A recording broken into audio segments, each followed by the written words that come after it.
Hey, welcome in. It is the dawn of a new day, a new era, a new chapter, if you will. Tweak the name, different channel, same show. I'm sure most of you all have seen or heard or whatever by now. I have joined the staff at the Clemson Insider, took effect on the 1st of May, back last week. Information I've been sitting on for a couple weeks. Kind of knew I was going to make the move, but didn't want to really put it out there until it was done. This is where we will be at from here out. We're going to keep doing the same thing we've been doing every Monday. Might take a week or two or even more for the whole gang to find where we're at on Mondays. I haven't done a whole lot of, a matter of fact, I didn't do any plugging of this show at all until today a little bit. So we might not have the same crowd we have in here every Monday night. Looks like several of the same people are in here, though. I appreciate that. Of course, I appreciate all the devoted viewers out there. But as Sarian says, that's almost what I put in the Twitter post earlier. Same time, new bat channel. I almost put that in there earlier. I like to say that myself every now and then. I've kind of ended the show with that same time, same bat channel next week. New bat channel now. It'll be right here on all the Clemson Insider platforms. But, again, we've tweaked the name, different channel, same show, man. We let, the fans going to drive the conversation. I'm not going to spend a whole lot of time spewing a bunch of nonsense that a lot of people don't want to hear about. We'll talk about what you want to talk about. Clemson, we'll go with baseball off the top. Clemson takes 2 out of 3 from Georgia Tech. Let's be honest, they should have took all 3, and that's a pretty hot Georgia Tech team that came into town over the weekend. A Georgia Tech team that can mash, and Clemson's bullpen fell full victim to that in that second game Friday of that doubleheader. Just a total, meltdown on, all accounts. You had the brutal fielding error there in the top of the ninth that allowed the inning to, be extended, and it gave Georgia Tech extra outs and allowed them to make that comeback. I didn't think they hit, I forget how many home runs they hit over the last couple of innings of that game. I didn't think all the pitches were terrible pitches. Like I thought there were a couple of good pitches that just got mashed, and then I thought there were a couple of got left up in the zone a little bit. Nice way to bounce back on Sunday, man. Just can't say enough about the performance of Billy Barlow out of that pen. Aiden Knock doesn't go quite as deep as you're used to seeing him go. Only goes 4 innings. His pitch count got up a little bit. I thought Tech did a really, really good job of making him work and working counts in a way that we've not seen other teams do this year. And they ended up working, 2 or 3 walks off of him. We don't see him walk many guys, and I think he ended up having 3 yesterday, but still had really good stuff. But Barlow, man, he was just that's the Billy Barlow that I thought we were going to see from day one this year. He's kind of been up and down a little bit on a day when, you probably wanted to avoid having to go to some of those guys that had just got lit up on Friday. He goes out there and gives you, 4 very solid innings, holds Tech scoreless in the 5th, 6th, 7th, 8th. Thought he ran out of gas a little bit there in the 9th. You could tell his velocity was down a little bit. Then he gives up a 2-run homer.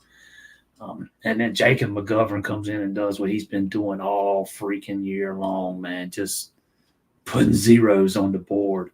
Yeah, he's absolutely, I wrote about that before I left. It's one of my last stories over at the old site, I wrote about McGovern and saying how he had earned some more opportunities. And that curveball of his is just nasty, man. It's got wicked spin on it. And it's got wicked movement on it. It's just downright filthy. And Canuck and Barlow and McGovern did a heck of a job of holding that offense down yesterday. Again, that's an offense that can rake, man. Georgia Tech can hit the ball. But I think something that gets a little bit overlooked in all of this, and because let's be honest, if you're a pitcher, you're in the fans' eyes, you're basically on as good as your last performance. And the bullpen and what happened Saturday in that second game, because something similar happened in Louisville, so it's not like it's the first time we've seen it all year. I do think it's getting overblown a little bit, but it's not like it's the first time we've seen it all year. But we're not, so much focus was on the bullpen Saturday and what happened with those guys. Not enough focus on this offense, man, and how it is just clicking on all cylinders. But I think, Jaron Purify struggled a little bit this weekend. But other than that, man, those guys are hitting, man. They're seeing the ball real well. Blake Wright, another ACC Player of the Week honor this week. Cam Cantarella is just tearing it up since he moved into the cleanoff spot. Same thing with Alden Mathis now that he's in the leadoff spot. Backett just tinkered with that lineup a little bit off and on during the season. Looks like he's finally got the right pieces in the right places to get maximum production out of those guys. But again, I just think the offense and how good it's been is just, I'm not saying it's getting totally overlooked or nobody's talking about it. It's getting a little overlooked just due to what happened Saturday with the bullpen and how it's not been the first time we saw that this year. And they are just clicking on all cylinders in that lineup now. And that's with a guy like Will Taylor being out of the lineup. Tristan Pacetta had another really good weekend. So did Jack Crichton. When Taylor comes back, those two guys keep playing like they have been. Eric Baxter's going to have some decisions to make of how he writes that lineup card out every day and whether he wants to mess with the chemistry that's been built the last couple of weeks, because Taylor's a hard guy to keep out of the lineup. We all know how good he can be, even though he's only hitting 230 when he got hurt this year. Overtops continues to be a model of consistency. Hinderleiter still, he's hitting 333, another big. I know he hit at least one out this weekend, big home run. And we already talked about Wright and Mathis. Even Nolan Araki's starting to come to life a little bit again. He's been marred in it ever since he hurt that or cut that thumb earlier in the season. He's been on the struggle bus a little bit, but he looks like he's starting to come out of it. Really, the only guy that struggled this weekend was Purify. And baseball's a game of ups and downs. Everybody's going to hit the wall and struggle from time to time. It kind of is what it is. He'll play himself out of it. I wouldn't worry about it too much.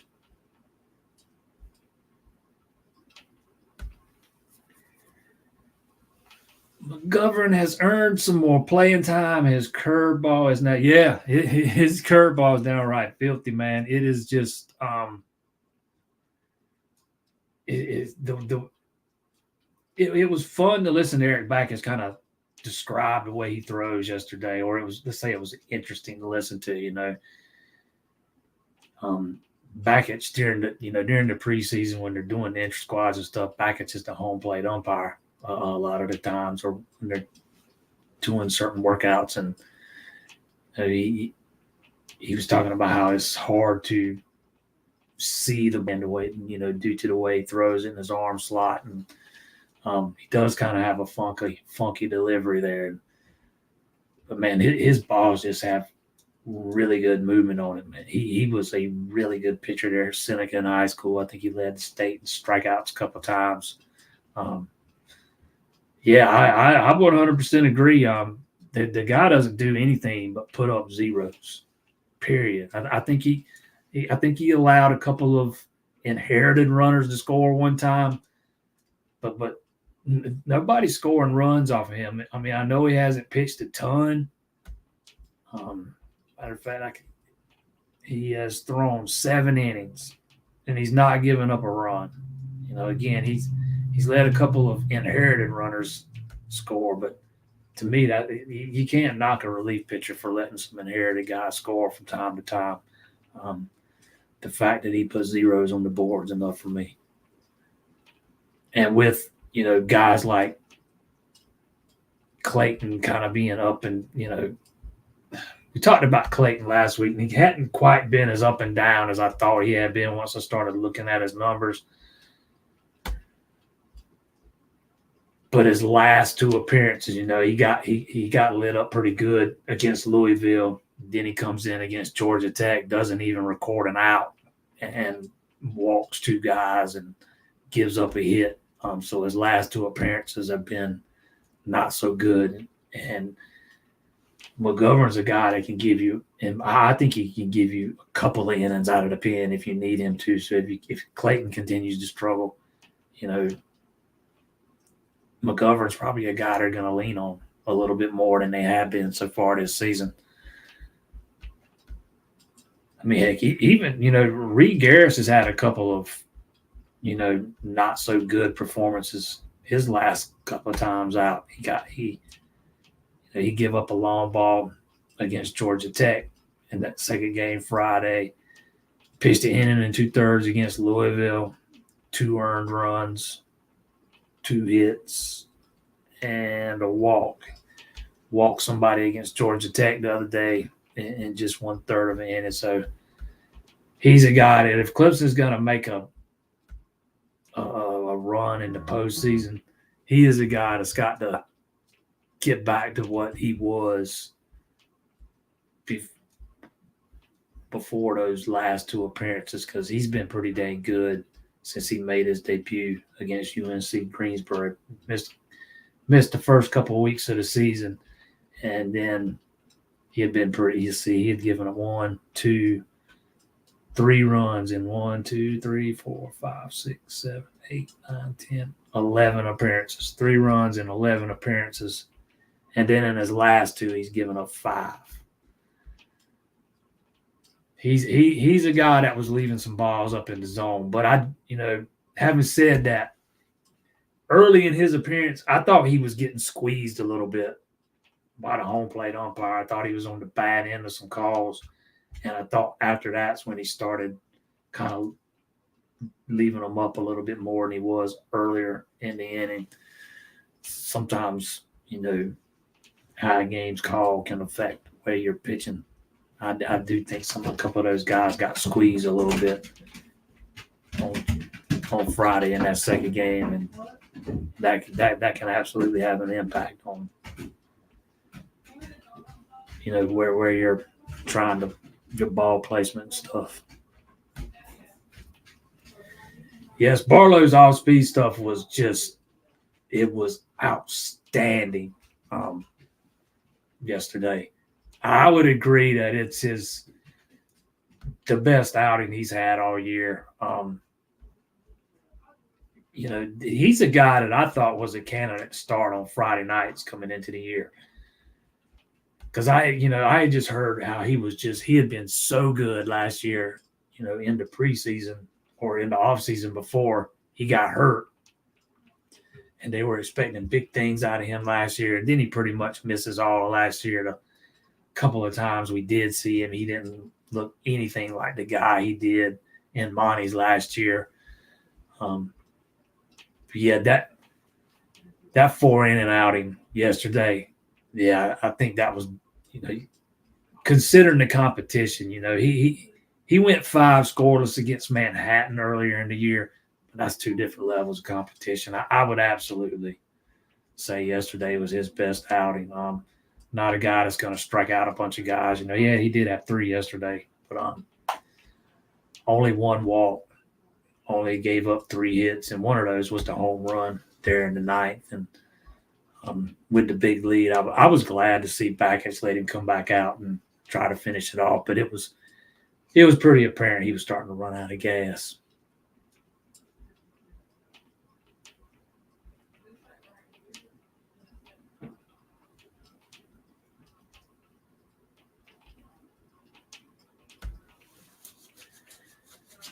Yeah, it's not like they were, I didn't think they were throwing terrible pitches in that second game Saturday. Now I thought there were a couple of them that got left up a little bit high. Yeah, I think Garrett started throwing up a little higher after he got squeezed there earlier in the inning, but yeah, I mean it's not like they were making mistake after mistake after mistake. Sometimes good hitters can make you pay even when you throw good pitches, and I thought that happened a couple of times on those home runs.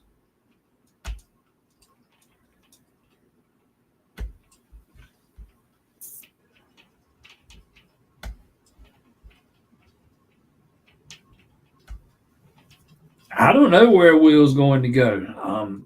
If Becerra, we talked about this I think you mentioned this last week, and I said you worry about that when you get there, and I still say the same thing because I think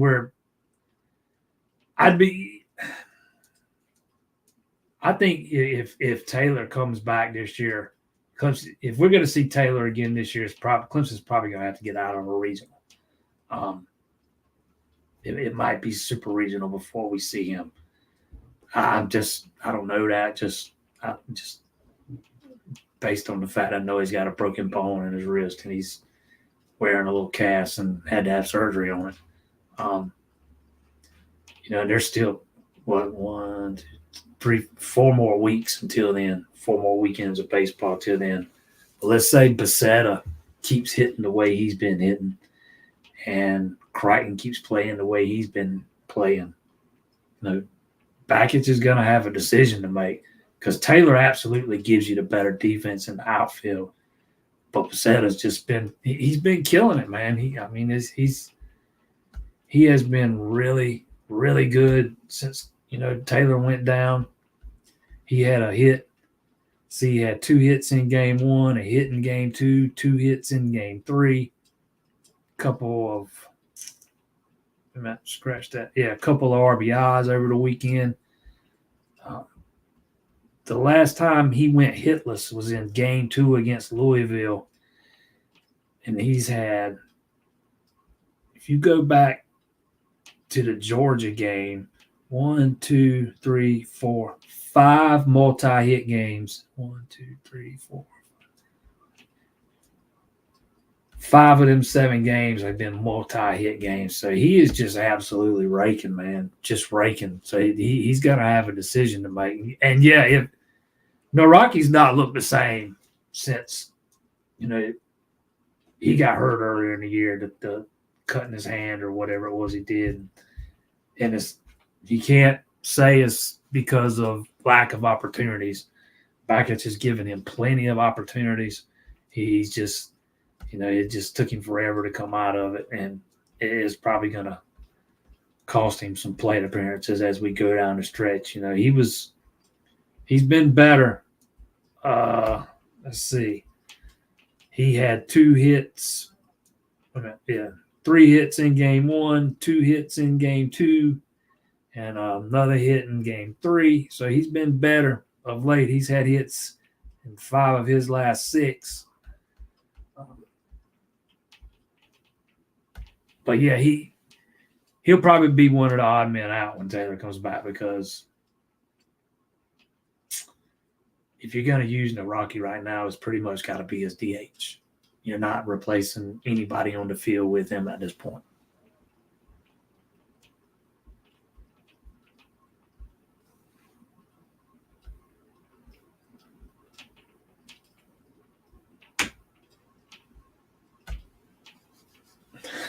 Yeah, Rob Hughes, it might be a minute before we see him again. After he gave up that walk-off to Miami, he had been pretty dang good up to that point. He gave up a run to Florida State, the appearance before the Miami appearance. He gave up a run to Florida State in the inning and 2/3. I want to say it was a home run too, but that was the first run he had given up all season. 1, 2, 3, 4, 5, 6, 7. He didn't give up a run until his 8th appearance. But since then, he gave up the 2 to Miami, 4 to Notre Dame, 2 to USC Upstate, and then 2 more to Louisville. I think I said last week when we were talking about Hughes that Louisville outing was his chance to get back, let's say, in the good graces or earn back some trust, and he didn't do it. I don't think it's a coincidence we didn't see him this weekend.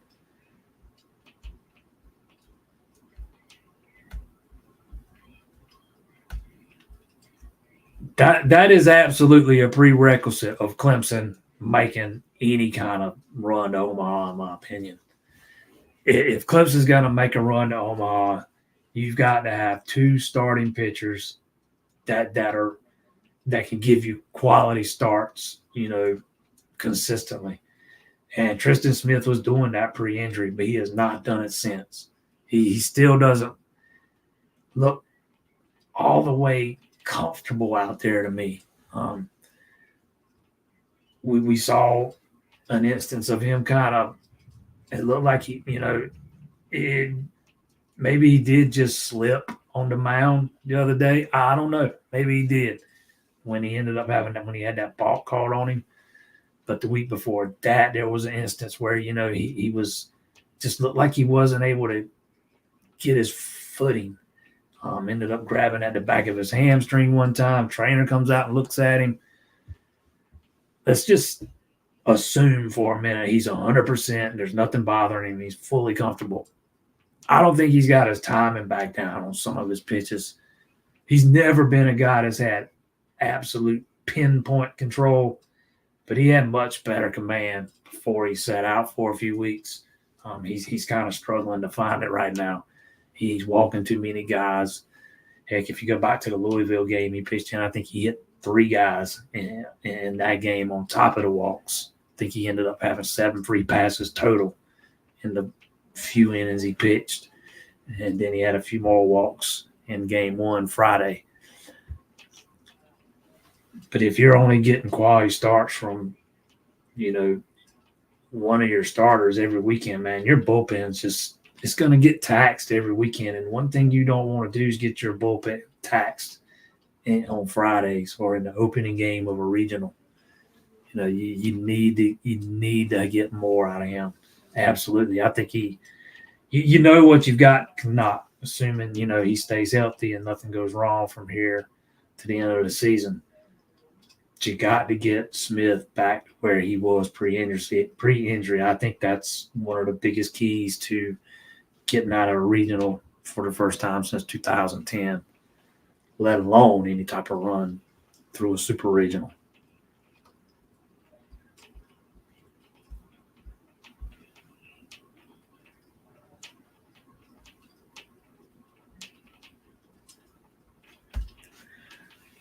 Leadoff walks are key every time. Every time leadoff walks or an error to the leadoff guy. It seems like it never fails, especially in the high leverage situations. If you issue a free pass to the leadoff guy in that inning, it just feels like, especially right now with this bullpen, it feels like they come around to score every time.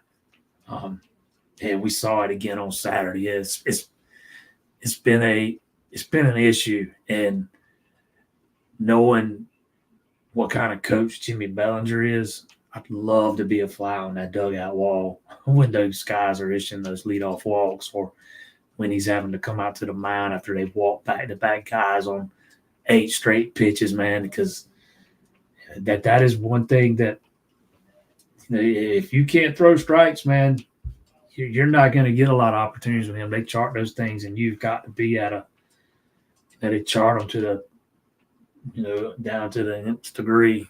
You got to,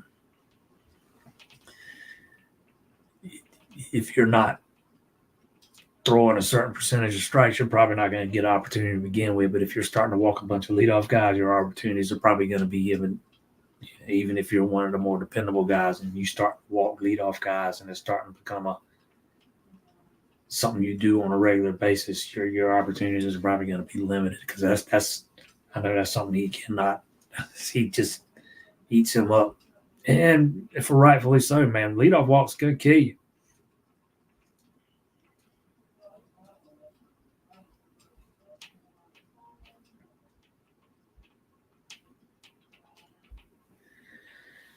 Gordon needs to be used for just one inning. Seems he gets hit after pitching 2 or more innings. Gordon got a little bit of tough luck Friday, but I've said this before, man. Gordon, it seems like when Gordon gets hit, it's just you're just watching them fly out the ballpark for whatever reason. But again, man, he should have been out of that inning. If his defense doesn't let him down, he's out of that inning. He's got another save. That game's over. But he's still, if he's your closer, man, he's got to be able to overcome that with the multiple run lead. It's still only a runner on first, nobody out. You got to be able to overcome that. Instead, he gives up a couple of home run balls and a multiple run lead turns into a couple of run deficit. So, I wouldn't say that Gordon. I wouldn't say that the more one inning save opportunities for him, probably the better. But there are going to be times where if he's going to be your closer, he's going to have to go more than one. That just is what it is. They're going to have to go to him at times in the 8th or maybe the 7th if they're on the road. That there are going to be times they're going to have to do it. But yeah, ideally you'd like for him to go one inning because the more he pitches, the more likely he is to give up a long ball. He's given up quite a few this year, man. It's not something that just started. He's given up 9 home runs this year. 3 of them came home in that game Friday. But it was the first one he'd given up since up there in South Bend on April the 6th. And before that, he had not given up one going back to when he was still starting. So he'd only given one home run. Since he'd been moved to closer before Friday, he had only given up 1 home run. Sometimes it just sit in your day, man. And then it wasn't any of those guys' day in that second game of that doubleheader.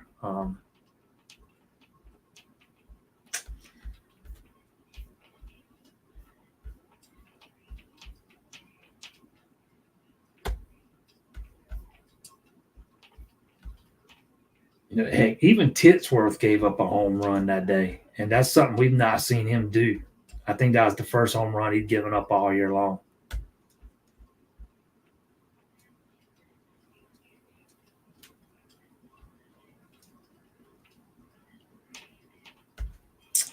It was the most aggressive we had been on the base pass. I feel like stolen bases and not being helped at third so much produced a lot more runs. I'm a big fan of being aggressive on the base pass. I think we talked about this last week. I don't know if you were in here or not, but I fully expect, Clemson, they were extremely aggressive on the bases last year. Extremely aggressive. They're not going to steal near as many bases this year as they did last year. Right now, they have stolen 51 bases as a team. They stole I thought I had that number pulled up right here in front of me, but I do not. No, I don't. So I can't tell you how many they stole in the games over the weekend, but I know they had 2 in that loss Friday, but Yeah, it felt like they were being a little bit more aggressive, and I'm a fan of being aggressive. You know, in most situations, you don't do it recklessly. But I like being aggressive, sending guys homes and sending guys home on some balls into the outfield and making them throw you out.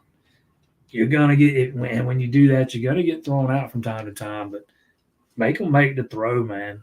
If it's anything close, and you guys got some speed, make them throw it. Make them gun you down. I love that style of baseball. I always have. It's how I played when I played. I probably was a little too aggressive, but um, yeah, I thought it felt like, again, I don't have the numbers right in front of me, but it felt like they were stealing a few more bases over the weekend than they had been. At some point, I'm going to ask Eric why, the thinking behind why not be as aggressive, or why so aggressive last year, not so much this year. I got a feeling I know the answer. I'm going to ask him none the same. That offense has been so good, they haven't really needed to be that aggressive and risk, making any outs on the bases and taking opportunities away from guys with the bat in their hands.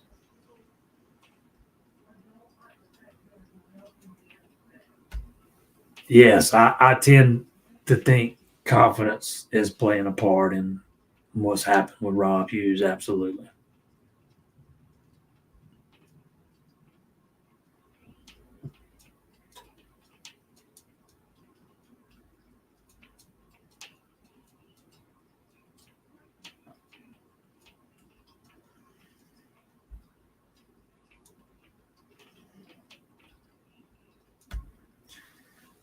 Why not bring Connacht to start on Friday? I like Connacht right where he is on Sundays.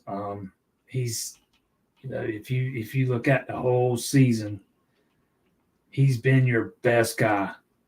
If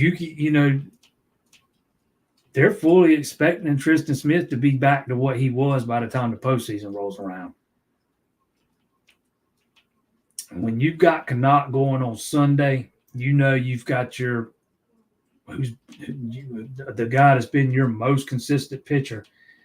And Sunday's the day that a lot of times you really got to have a win to lock up a series. And Clemson is undefeated when he pitches on Sundays. That guy, Backett just talked about this more than once, how routine oriented Connacht is. I guarantee you they did not sit him lightly, just due to the fact that they don't want to tamper with that routine. But once you've made the decision to sit him, yeah, you can move him up, but then you're risking messing with that routine even more. And he's a guy that is, again, he is very routine oriented. I can't give you an answer as to why they didn't move him to Fridays. I can only tell you what I think. And I just think for right now they want him on Sundays. That way, if you got to have a win on Sunday to win the series, you got the guy that's been your best all season long going for you.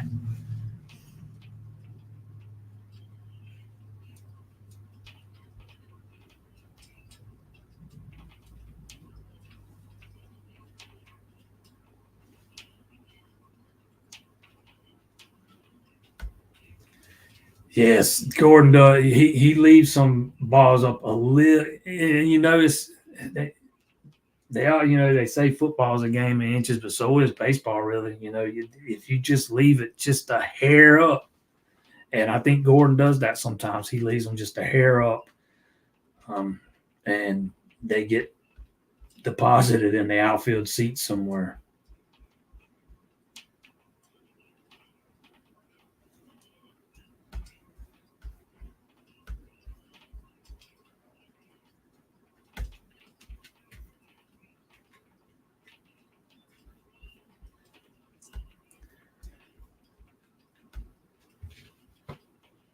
Who gets to start tomorrow?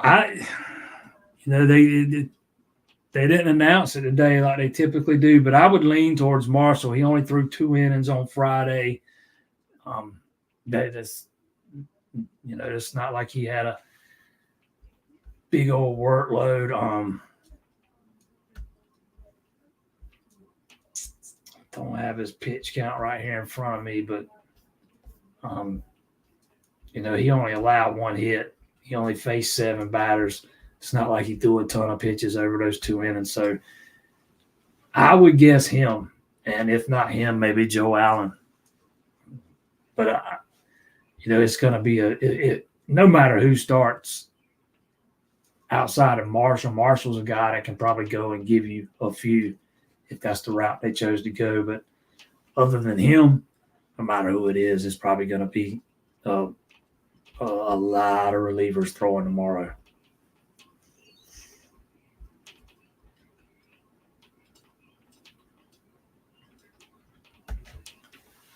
Hopefully we get those bad days out of the way now, not want to get to the postseason. Yeah, Eric Maggie's kind of talked a little bit about that last weekend. If you were going to hit a bump in the road, now was the time to do it.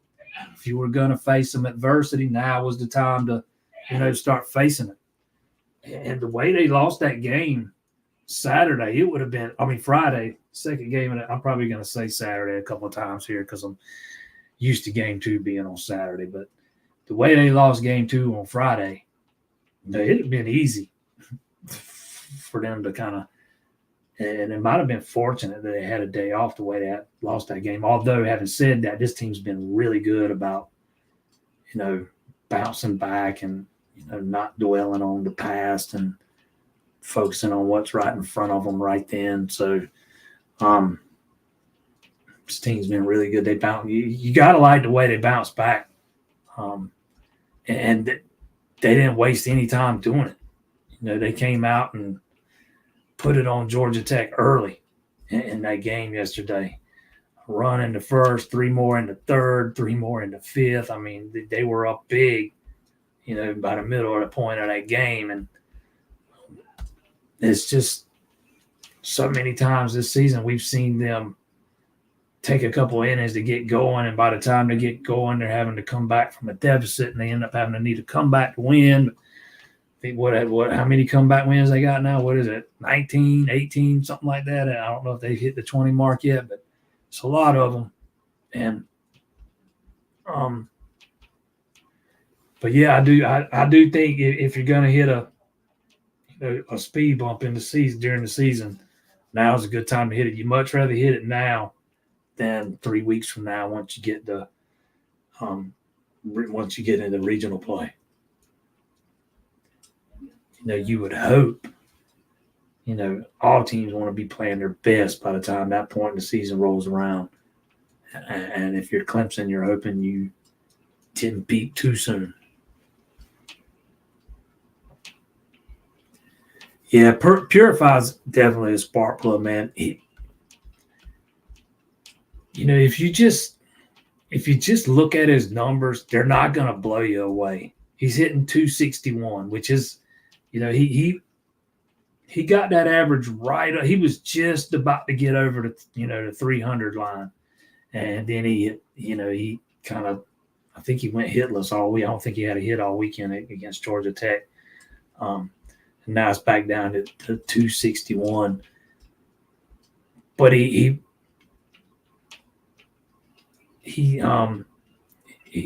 a guy that will work walks sometimes. He does anything that's asked of him. A couple of those strikeouts he had over the weekend was when Backetts was still having him try to bunt with 2 strikes, and he fouled it off and ended up striking out that way. When he gets on base day, man, he makes things happen. He's an excellent bunter too. He's consistently laid down bunts almost every time they've asked him to. They came right back to him yesterday and asked him to lay down another one. And he laid it down, man. It just died right there and came right back to the catcher. But, yeah, he's going to be a good baseball player for this program over the next couple of years.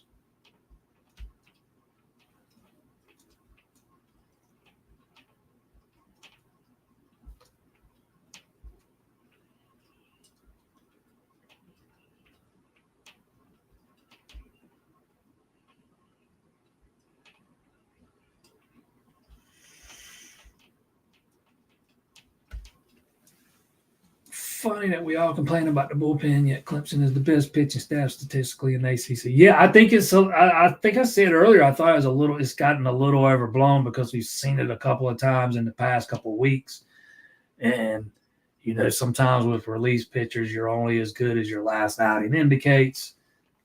That's kind of the world we live in these days. But a lot of these guys the guys that got lit up,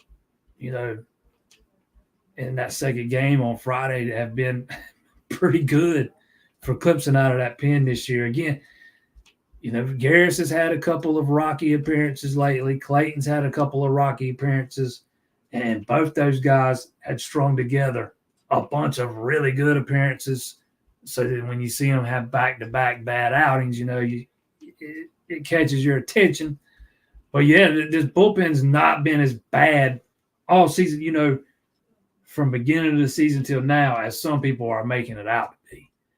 Yeah, they've had a couple of rough weekends, but it's not been nearly as bad as some people suggest. I saw several comments on Facebook over the weekend suggesting how bad that the bullpens just sucked since the beginning of the season, and that's just not the case. They most of those guys have been pretty solid. Like Titsworth's been solid all season. Nick Clayton started slow. Then he strung together. I listed them off last week on here. He had a bunch of really strong outings, back to back to back to back to back, however many it was. I just mentioned Garris's earlier. Malstead, for the most part, has been pretty reliable out of that bullpen. So, I mean, there's going to be nights where they get hit up on, and it's happened to them a couple of times. You just got to hope that that's all it is a bump in the road, a speed bump in the season, and it's in the rear view, and they can get the ship righted before, because they're headed to Wake Forest this weekend, and this is a Wake Forest team that's been a few weeks ranked number one. They kind of had a rocky start to the season, but they have caught fire here the last 2 or 3 weeks. Chase Burns, their Saturday pitcher, has been as good as anybody in the country this year. I'm one of the guys that votes on ACC Pitcher of the Week, so he's pretty much nominated every single week, and I get a look at all his numbers, and there, I think he's won it 4 times now this year. He won it again this week. He threw 6 shutout innings on Saturday. I think he struck out 13 of the 20 batters he faced. So, I mean, this is going to be a real test for this Clemson baseball team this season, or this weekend up there in Winston-Salem. And it's going to be a real test for this bullpen to see if they can kind of get back on track and kind of get back to where they were. Some of the issues kind of started Notre Dame when Notre Dame made that comeback, and they didn't win, but they were down big and they pulled it within a run. And that's when some of these issues started to creep in, and then we kind of seen them get magnified against Louisville, and now here in one of the games against Georgia Tech.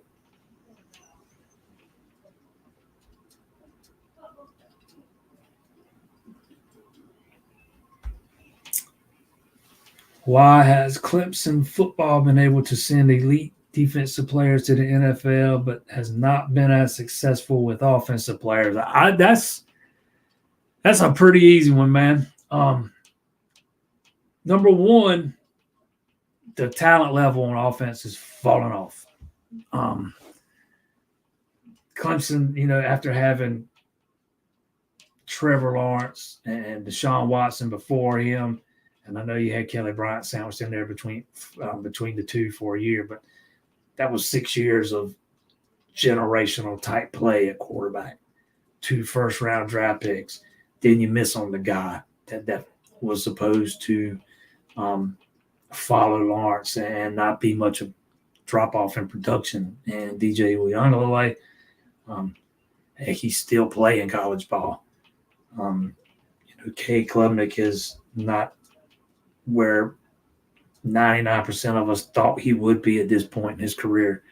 The talent level at receiver has fallen off dramatically since 2019, 2020, when Amari Rodgers was on the team and Cornell Powell was on the team. They've signed some big-name guys. Don't get me wrong. They've signed some highly rated receivers.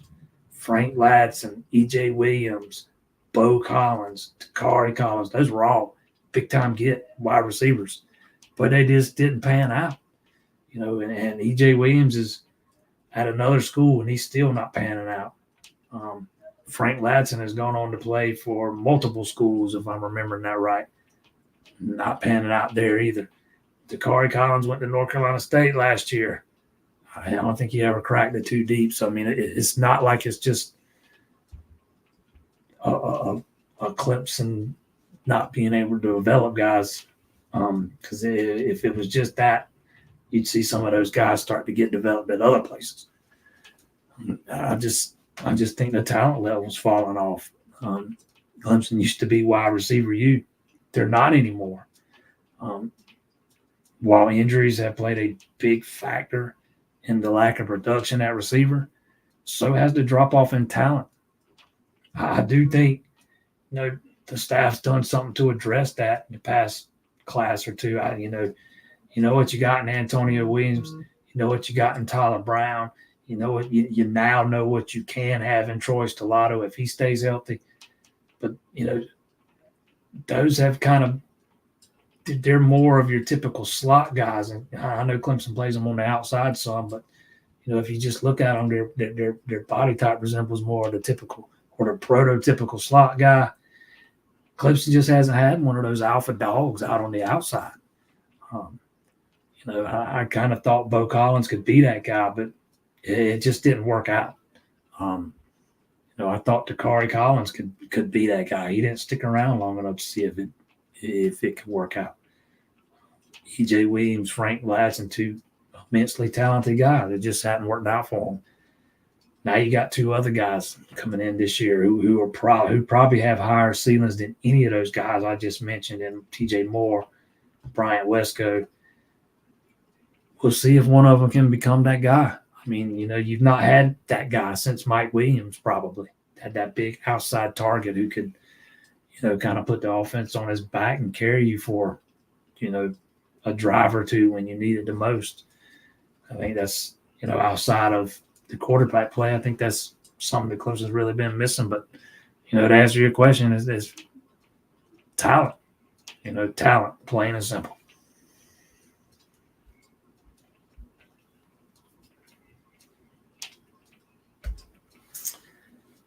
I would start Canuck on Saturday for that same regional in a regional first game you play. Oh, wait. Now, once the regional gets here, all bets are off. You could, kind of reset it the way you want. When I say I want Canuck going on Sundays, I'm talking about regular season. When I say I like you going on Sundays, I'm talking about regular season, ACC series on the weekend. Once regional play gets here, you don't wait till game 3 to throw Canuck. And, with the way the ACC tournament's set up and everything, you might have time to reset you could probably reset your rotation if you want to do that before the regional gets here.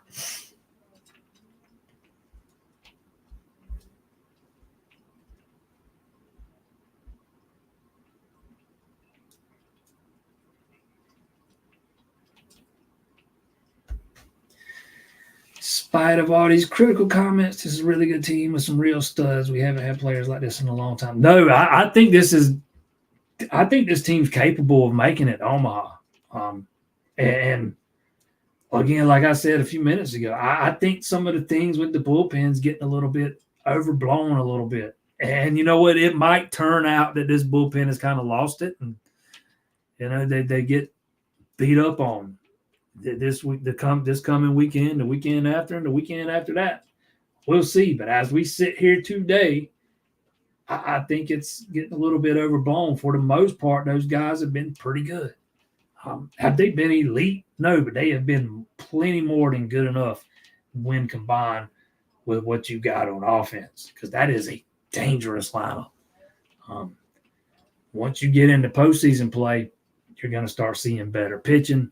You're going to start. It's going to get harder. The runs are going to get harder to come by, and the pitching's going to be that much more important, particularly your relief guys. You're gonna need them to be at their best, man. It just you can't have them consistently leaving balls a little bit up in the zone. Maybe a guy or two starting to struggle a little bit with fatigue, because ever since Tristan Smith's gone out, Clemson's not gotten a ton of quality starts from their starting pitchers outside of Canuck. So that bullpen gets, it might be suffering from a little bit of overuse here in the last few weeks. That's why I think getting Tristan Smith back to pre-injury form is just it's a big key to whatever kind of success Clemson's going to have in the postseason.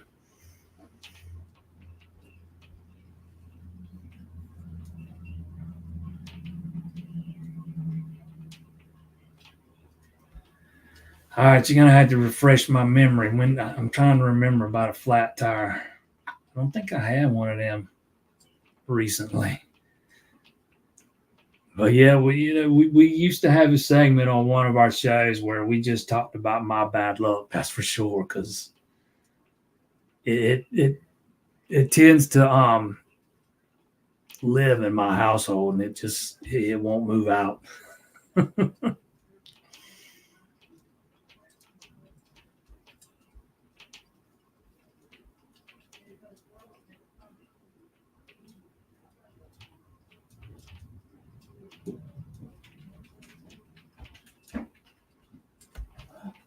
Yeah, Eric Backett's kind of ruffled some feathers with his comments about the beer sales at Doug Kingsmore yesterday. I'm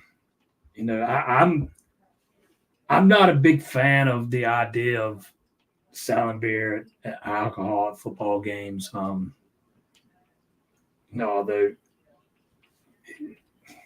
I really wouldn't care one way or the other, but if I had my preference, I'd say no.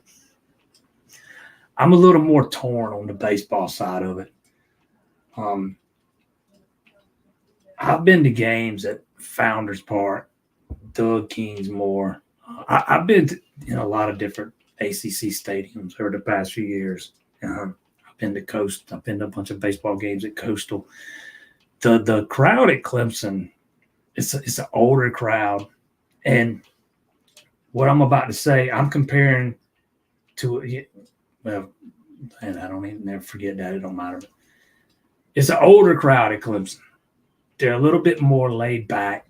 In my eyes, they don't.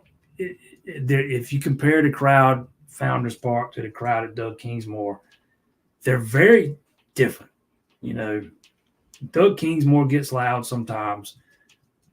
Founders Park is on a different level. It's a different type of atmosphere.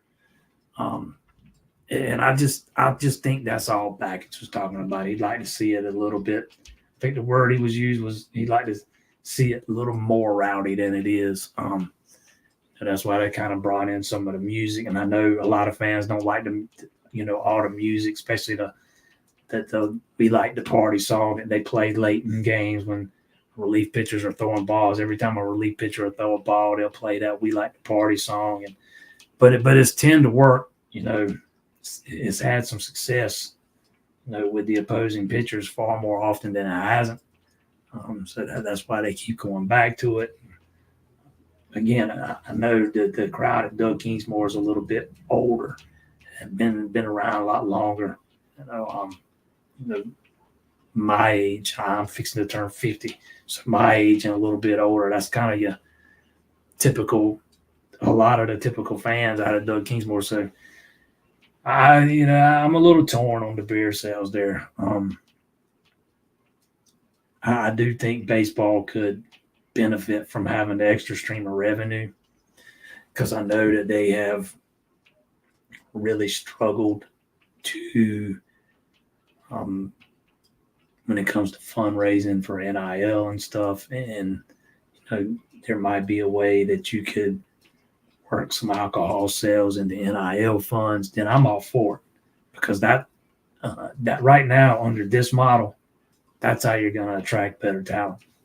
It is more NIL money, because with only, and scholarship limits might be about to go away, but until they do, and as long as you're stuck with the 11.7 and Clemson can only hand out partial scholarships, they need that NIL money to offer guys to kind of offset what they're not getting scholarship-wise. Guys don't want to come to school at Clemson to play baseball and have to pay money out of their own pocket. And right now, a lot of them are having to do that. So they're missing out on some guys that they might not otherwise miss out on. So I'm a little torn on that.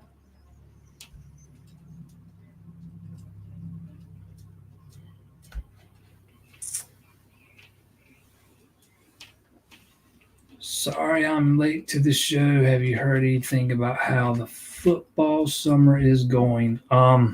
There's no practices going on right now, if that's what you're asking. Once spring practice ended, they can't practice anymore until fall camp starts. So right now it's a lot of weight room stuff and individual stuff. I did listen to an interview today with TJ Parker. Most of y'all remember Darian Rencher, the backup running back on those national title teams. He does a podcast on his YouTube channel called The Players Lounge Clemson.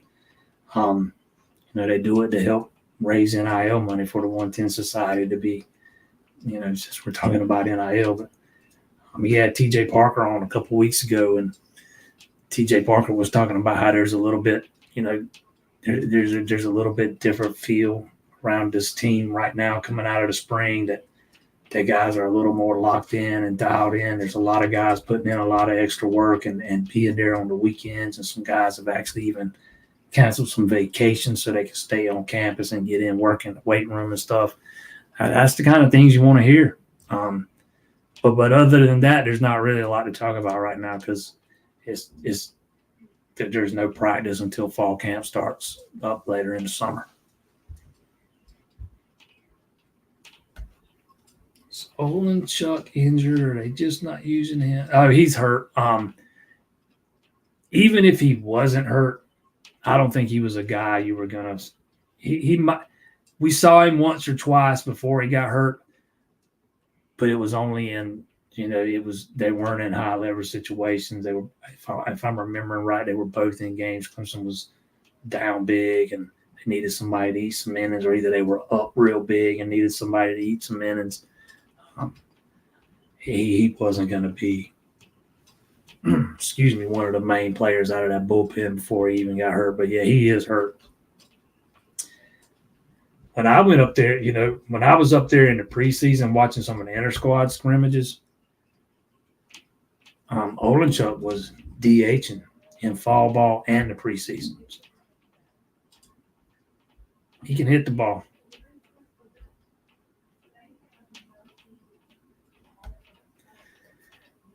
Two bunt outs was on coaches. Yeah, I don't have a big problem with letting Purify bunt there with two strikes. He's been pretty dang good at getting them down.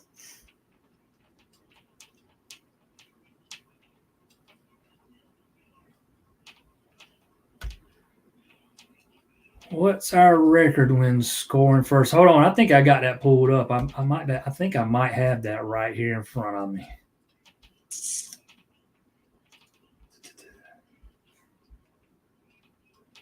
When Clemson scores in the first inning, they're 18-4.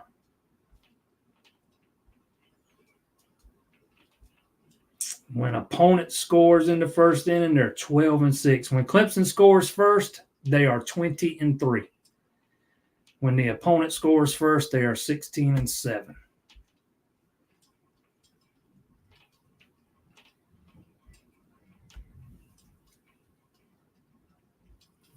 I think this defense might be one of the best we've had. I think the defense has the potential to be really good. I've said it a few times before, but I wasn't a big fan of moving Peter Woods outside originally, but the more I thought about it, the more I thought, really started to deep dive into it and think about it hard, the more I liked it. There was just something Dabo said when he was talking about it the first time that kind of stuck in my head. And, a lot of times you're going to get a lot of coach speak from Dabo, but I think he made a good point on this one. I don't know that there was anybody in the portal you could have got that would have been better than Peter Woods. And you've got so much talent on the interior of that defensive line. You can move him outside. He's probably going to play inside when he gets to the next level, and he's liable to move back inside next year, depending on what happens with some other the younger defensive ends on the roster. But for this year, I kind of see it in the same light as when they moved Christian Wilkins outside for a year, and that move paid off and worked pretty well. I think the Woods move outside can too, and how good the defense is going to all start up front. I think K-Part's going to have a monster season. I think Vic Burley's going to really burst onto the scene if they can keep him healthy. But let's just say for a minute you can't, and he still is the victim of some bad luck and struggles with some more injuries or whatever. You still got guys like Peyton Page and Trey Williams, and I'm gonna forget somebody, but Stephon Green, who had a really good spring by all accounts. I know I'm forgetting somebody, but there's a lot of bodies on that interior. They're going to be able to rotate them in and out and keep them fresh. And I really like the makeup of the defensive line. And then you look at the next level, the linebackers with Barrett Carter and Wade Woodaz and Sammy Brown. Even Kobe McLeod, I think, shown a lot of progress in his time on campus. Jamal Anderson, who's more of an off-ball linebacker, which Clemson doesn't use a whole lot of anymore. But he's a guy I think that could, when they do use a guy in that spot, he's a guy who I really like, and I think he can be pretty good. But I think the back end is going to be really good. Clemson's pass defense was much improved last year. I think I don't expect much drop off this year, despite the fact that you're losing Nate Wiggins. I think Avion Terrell has the makings of a shutdown corner. I think he can be one of the best cover guys in the country. I've got very high expectations for Shelton Lewis. I think both of those freshman corners they just signed, and Tavoy Fegan and Corey and Gibson, I think they can be elite. And the wild card in all this is Jaden Lucas. If you can get that guy healthy and he can stay healthy, man, you've got some dudes at corner, man. And then you know what you got at safety. I've said it 100 times. I don't think Mickey Kahn gets enough credit for the work he's done with those safeties, man. Most years, that's a solid group of guys. And you got R.J. Mickens back, Khalil Barnes back.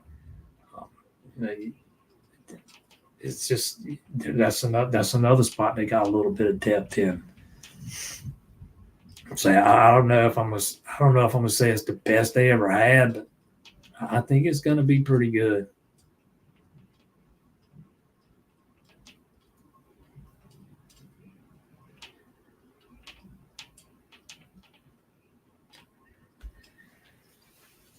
Canuck is so fluid on the mound. His wind-up and delivery is so smooth. He makes it look effortless, but what really stands out is watch how fast he works. I mean, there is he doesn't waste any time. There is no fiddle farting around, man. He gets the ball and he is on the rubber and he is ready to go. Most of the time he's having to wait on the batter to get in the box. That's a guy that will never need a pitch clock because he is ready to roll.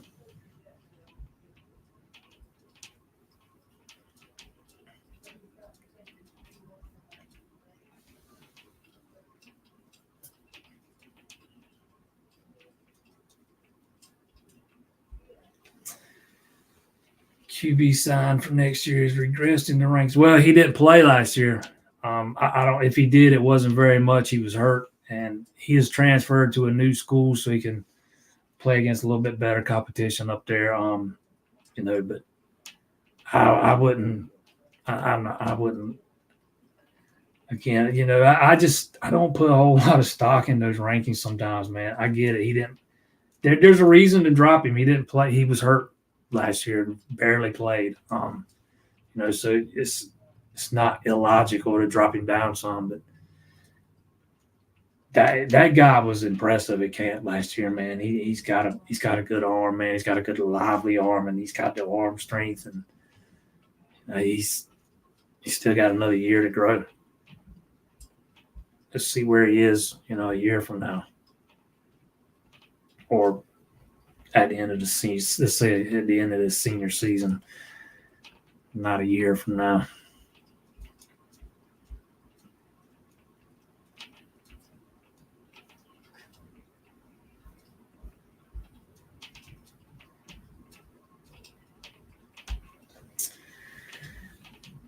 Based on what you just said about Cade, how do you see QB playing out this fall? Is Pearman is really as good as he looked in the spring game?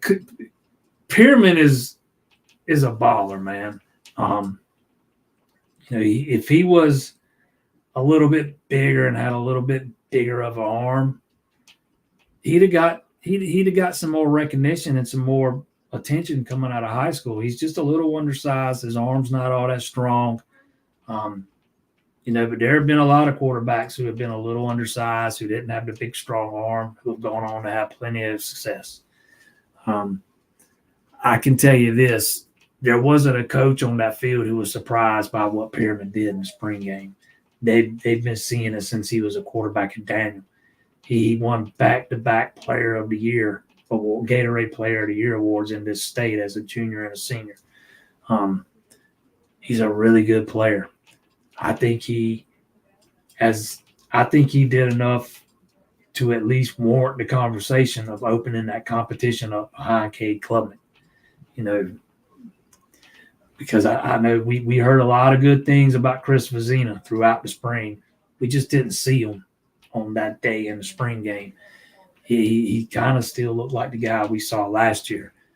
Again, though, it's just one day out of the 15 practices they get in the spring, but it's the one day we get to see. So it's the only thing we got to go off of.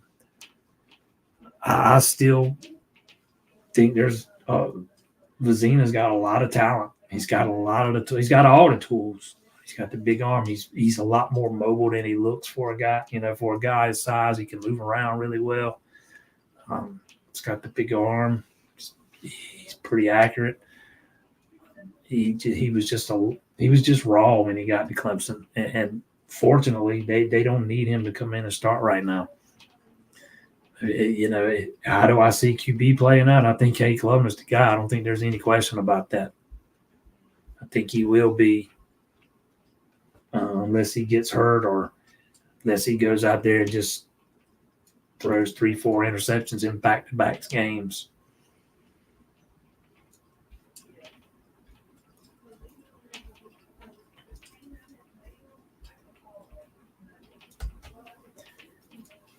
Yeah, once you get up into the tournaments, once you get into the postseason, it's different. When I say I like Canuck on Sundays, I'm strictly talking regular season. It's a whole different animal once you get into, the ACC tournament with that trash format, the pool play and stuff.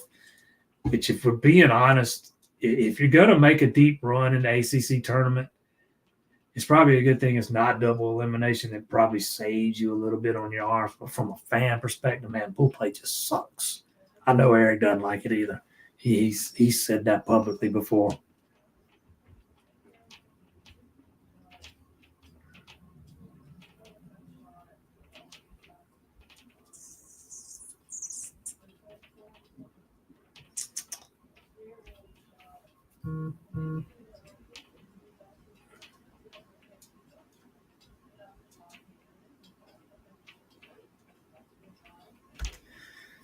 The party song is okay for one inning, but not 4 innings in a row. Yeah, it gets a little repetitive, man.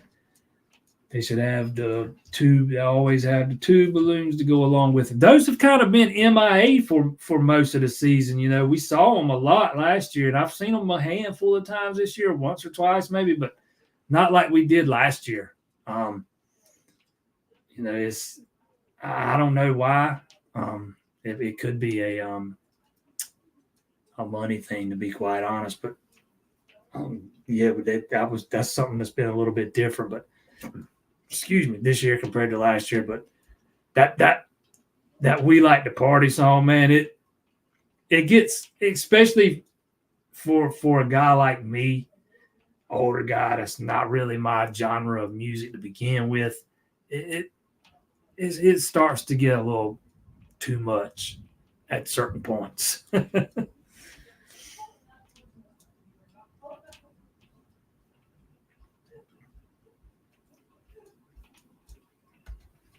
Rencher recently interviewed PJ Hall. Good stuff. Yeah, Rencher's really good at that, man.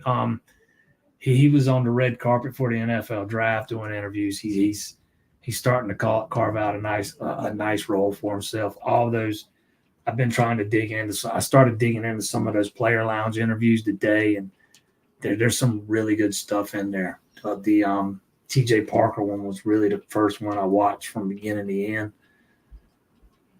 But there's some really good stuff in those things. I highly recommend them. Players Lounge Clemson's where you can find them on YouTube.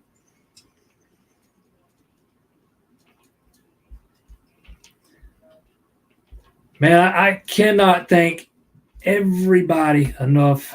All you guys that follow me over here from one YouTube channel to the next, man, very much appreciate it. But this is where we're going to be from here on out. Everybody who told me congratulations over there in the comments on the move, I appreciate it wholeheartedly, man. When the news broke on Wednesday morning, I think I must have had 200 texts and DMs and Facebook messages and that stuff. I tried to answer every one of them. Yeah, I'm excited. I'm excited about the move. I've had a great. I've been with Zach over at All Clemson since I started over there in December of 2019. A lot of good times, a lot of great memories. Learned a lot over there from those guys, man. I just thought it was the right time to make a move, and I'm excited about what the future holds. And again, I appreciate all the well wishes. And as I said at the beginning, I am going to. This show will live on. We tweaked the name, moved it to a new channel, but it's the same show, man. As Sarian said to kick it off, man. Same time, same bat time, new bat channel. We'll see you right back here next Monday.